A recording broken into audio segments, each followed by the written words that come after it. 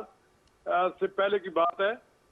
جب محترمہ 2000 جب ایگزیکٹ 6 اگست کی مجھے ڈیٹ یاد ہے جب محترمہ بے نظیر بھٹو کی دوسری حکومت ختم کی گئی. اس روز ان نوائے وقت میں ان کے حوالے سے لیڈ سٹوری چھپی کہ آج محترمہ بے نظیر بھٹو کی حکومت ختم کر دی جائے گی. لوگ یقین نہیں کرتے تھے. اسی طرح وہ جو تجزیہ کرتے تھے.